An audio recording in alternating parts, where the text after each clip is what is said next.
भक्ति में भी उन्होंने आज मैं बताने वाली हूँ श्री कृष्ण की राजनीति। श्री कृष्ण जो थे वो हमारे मस्तिष्क में रहते, वो सारे विराट का मस्तिष्क, अत्यंत चतुर और बुद्धिमान। सारा चातुर्य संसार का उन्हीं से आता है। और चतुराई ये कि वो समझ गए कि इनकी खोपड़ी में आसानी से चीज जाने वाली, तो टेढ़ी उंगली घी निकालना पड़ेगा। लेकिन उसको समझने के लिए भी जब तक आप में आत्म साक्षात्कार नहीं होगा, आप कृष्ण को भी नहीं समझ पाएंगे, क्योंकि वो टेढ़ी खीर है। लेकिन माँ तो साफ साफ बात बता देगी कि कृष्ण क्या कह रहे थे। जब उन्होंने आपसे कहा कि आप भक्ति करिए, तो उन्होंने कहा है पत्रम पुष्पम फलम तोयम, सब कुछ मैं ले लेता, और देने के समय एक शब्द पे आपको खिला गए, लेकिन तुम अनन्य भक्ति करो। अनन्य शब्द का अर्थ कर कोई भी संस्कृत समझने वाला हो, जब दूसरा नहीं होता है, माने आत्म साक्षात्कार के बाद भक्ति करो। साफ कह दे। वो कोई दुकानदार नहीं थे तो पहले उन्होंने बढ़िया चीज कह दी कि ज्ञान को प्राप्त करो। ज्ञान माने ये नहीं पढ़ना लिखना। पढ़ने लिखने से कोई आदमी आपने सुना है कि वो आत्म साक्षात्कारी हो गया, उल्टा गुस्सेला हो जाता है। तो उन्होंने कहा कि आप ज्ञान को प्राप्त करो, माने अपनी जो नसें हैं, जिसे सेंट्रल नर्वस सिस्टम कहते हैं, उसमें जानो परमात्मा। यही विद है, इसी से वेद शब्द आया, यही ज्ञान है। परमात्मा को अपने उंगलियों पे जानना होगा, ऐसे मोहम्मद साहब ने कहा।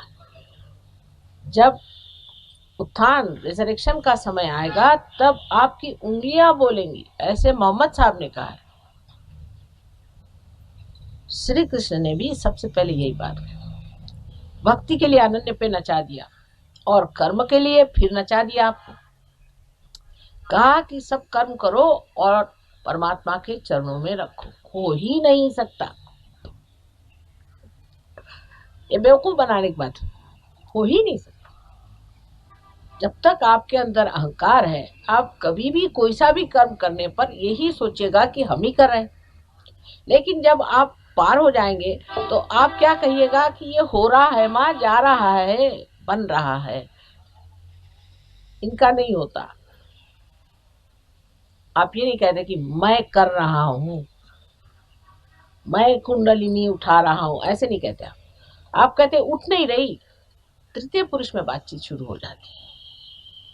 तू ही तू ही तू ही, जो कबीर ने कहा, वो शुरू हो जाता है।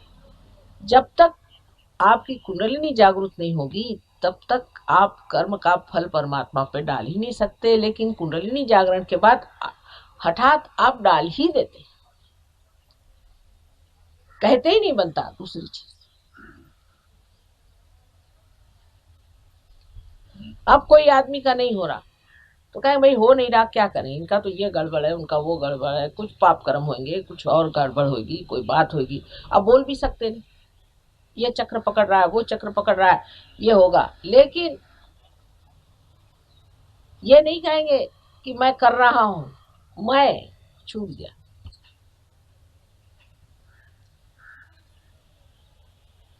कहे नानक बिन आपा चीन्हे, मिटे न भ्रम की काई।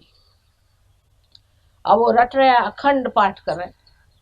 अरे वो उसमें जो लिखा है उसका क्या तुम पाठ कर रहे हैं? वो अखंड पाठ रामायण का हो रहा है, अखंड पारायण महाराष्ट्र में गुरु चरित्र का होता है, अखंड होते रहता है। कुछ थोड़ा खंड पड़े तो अच्छा हो, मनुष्य कम से कम विचारे तो कि इसमें क्या लिखा है, क्या मैं पढ़े जा रहा हूं। ऐसे रटने से कहीं परमात्मा नहीं मिलते। वही हाल पूजा पाठ का है। आप देखते हैं जो लोग पूजा पाठ करते हैं वो इतने क्रोधी होते हैं कि भगवान बचाए रखे। जिसने जिस दिन हनुमान जी का व्रत रखा उस दिन भाग खड़े होना चाहिए, उन पर हनुमान जी उतर आते हैं। हालांकि हनुमान जी इतने कृपाली और इतने सुंदर है, लेकिन उनके भजन करने वाले लोगों से भगवान बचाए रखे। तो अपने बच्चे पूछते हैं कि ऐसे भगवान से फायदा क्या भाई, ऐसे भगवान को क्यों मानते हो जहाँ कि बस ब्राह्मणों को पैसा चढ़ा रहे हो और तो कुछ फायदा हो नहीं रहा। उनके सामने सिद्ध करना होगा कि जब परमात्मा मिल जाते हैं तो अंदर से परिवर्तन हो जाता है, परिवर्तन होना चाहिए। हमारे यहाँ पक्षी को कहते हैं द्विज और ब्राह्मण को कहते हैं द्विज। जिसने ब्रह्म को जाना सो ही ब्राह्मण है। नहीं तो वाल्मीकि जी ब्राह्मण कैसे हुए और व्यास जी जिनकी आप गीता रोज पढ़ते हैं वो कैसे ब्राह्मण हुए? सीधा ही सा।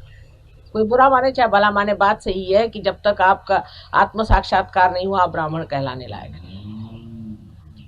अब ब्रह्म को जानना तो द्विज पक्षी को भी कहते हैं, ब्राह्मण को भी कहते हैं। वजह यह है कि द्वि जाए थे, जिसका 2 बार जन्म होता है वो पक्षी, वो पहले अंड स्वरूप होता है और फिर पक्षी स्वरूप हो जाता है। इसी प्रकार जो मनुष्य पहले मानव स्वरूप होता है और फिर आत्म साक्षात्कारी योगी स्वरूप होता है, ये उसका दूसरा स्वरूप जब तक नहीं, परिवर्तन से जब तक ना आए। ये नहीं कि लगा लिया अपने ऊपर मैं महायोगी हूँ, एक इश्तहार आता, इसमें इश्तहार लगाने की बात नहीं। अंदर से जो परिवर्तित होता है वो आदमी दिखाई देता है। जो कभी गाना नहीं गाते थे वो बढ़िया गाना गाने लग गए, जो कभी चित्र नहीं बनाते थे वो बड़े भारी आर्टिस्ट हो गए। कहाँ से कहाँ लोग पहुंच गए और सब आनंद में विभोर संतुष्ट बैठे। लेकिन थोड़ी सी पुण्याई तो होनी चाहिए। अब आप कहिए कि माँ हिटलर को आप जागृति दीजिए, तो बहुत मुश्किल काम है भाई। और मैं क्यों हिटलर को देने जाऊं? मेरे भक्त बहुत हैं, उन्हीं को मैं दूंगी कि नहीं।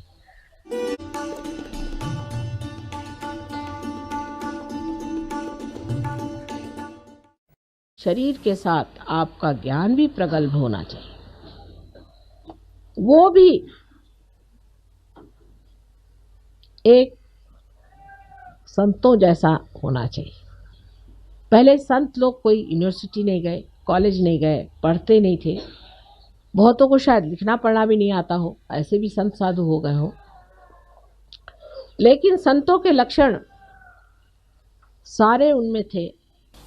क्या हम ये समझते हैं कि जो निराकार है वो सगुण आप लोगों में बैठा हुआ है, वो साकार होकर के आपके अंदर जागरूक है? क्या ये भावना हमें एक दूसरे के प्रति है? ये श्रद्धा और ये आदर हम लोगों को एक दूसरों के प्रति है? जो एक दर्जी को कुम्हार के प्रति था वो है। इसमें आप किसी भी पोजीशन के हो, बड़े हो छोटे हो, इससे कोई फर्क नहीं पड़ता। गुरु नानक के पास जब नामदेव गए तो उनका बड़ा स्वागत हुआ और उनसे कहा गया कि आप अब कुछ पंजाबी में कविताएं लिखी।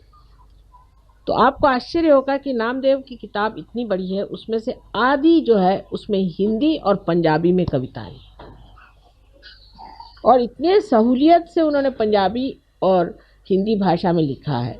मराठी भाषा और हिंदी भाषा का तो मेल है ही, लेकिन पंजाबी का इतना मेल नहीं बैठता।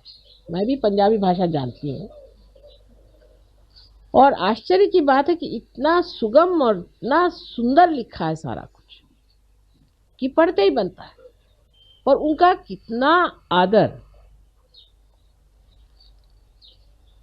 श्री नानक साहब ने किया कि ग्रंथ साहब में तक उनके सखूबाई, जो कि बर्तन मांजने वाली घर की औरत थी, उसका तक ग्रंथ साहब में उदाहरण है। इससे आप समझ सकते हैं कि संतों की जो मान्यता है वो संत ही कर सकते हैं, और क्या करेंगे। औलिया निजामुद्दीन हो गए। आप जानते हैं कि उस वक़्त के सुल्तान ने कहा कि कल तुम मेरे सामने सर नहीं झुकाओगे तो तुम्हारी गर्दन कटा दूंगा मैं कल, और दूसरे दिन उनकी गर्दन कट गई। संतों को पहचानने वाले संत ही होते। तो पहले अपना संतपना जो है वो ठीक होना चाहिए, नहीं तो आप संत को पहचानिएगा कैसे? अगर आपके अंदर वाइब्रेशंस ही नहीं आ रहे हैं, अगर आप निर्विचारी नहीं हो रहे हैं, जब आपके अंदर सहयोग का कुछ कमल ही नहीं खिला हुआ, आपका हृदय ही जब बंद है, तो आप संतों का मान कैसे करेंगे और आपका भी मान कौन करेगा? सीधा हिसाब।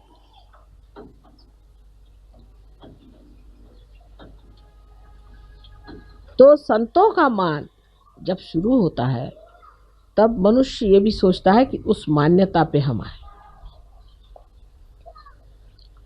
और उस मान्यता को पाने के लिए हमें नम्रतापूर्वक ध्यान करना चाहिए।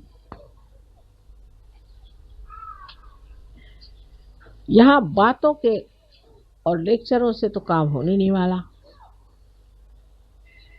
हम सहयोगी करके भी नहीं होने वाला, सर्टिफिकेट लगाने से भी नहीं होने वाला, आप कितनी भी डोनेशन दे नहीं दे कुछ करें उससे नहीं होने वाला।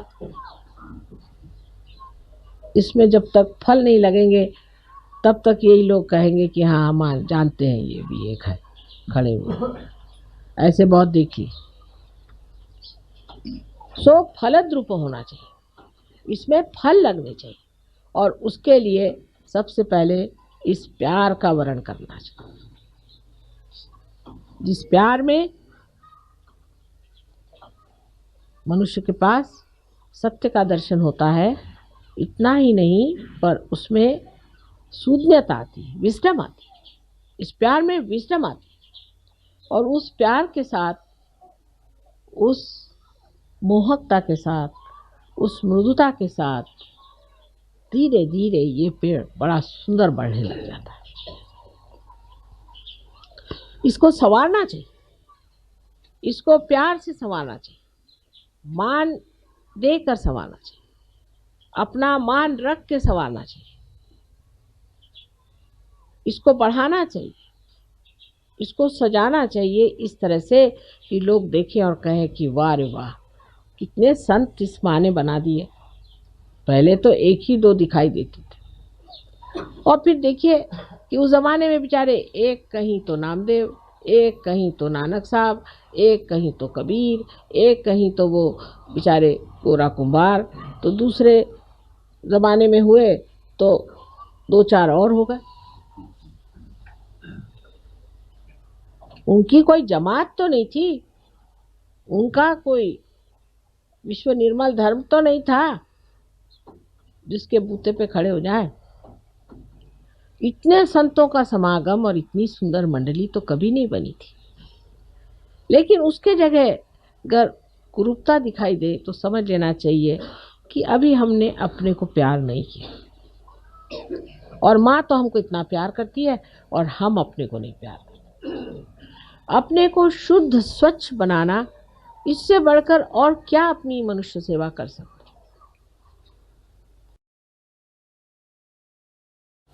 तो पहले इसमें प्रेम का दर्शन होना चाहिए, आपस में प्रेम भाव, दोस्ती। लेकिन चालाकी करना सहयोग में मान्य नहीं।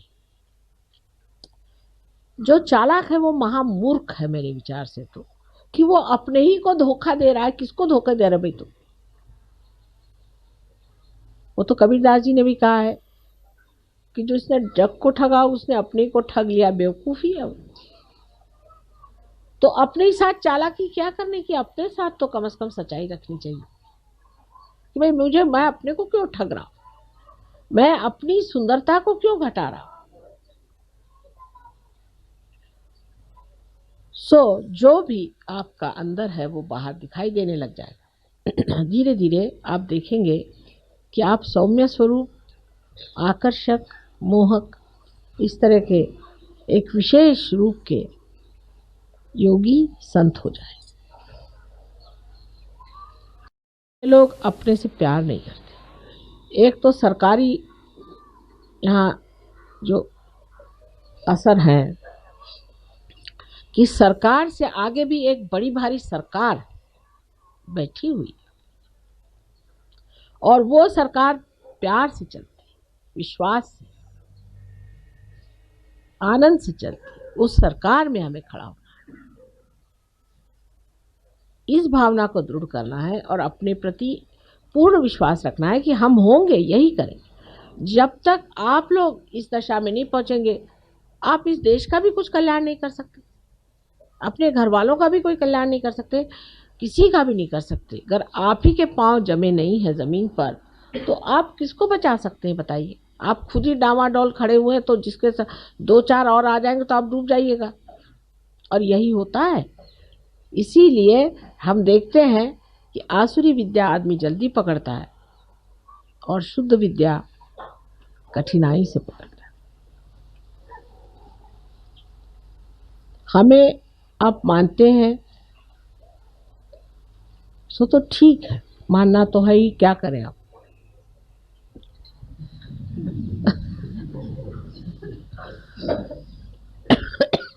लेकिन मानने का अर्थ ये नहीं होना चाहिए कि हमने माँ के पैर छू लिए, माँ को हार पहना दिए, माँ को फूल दे दिया।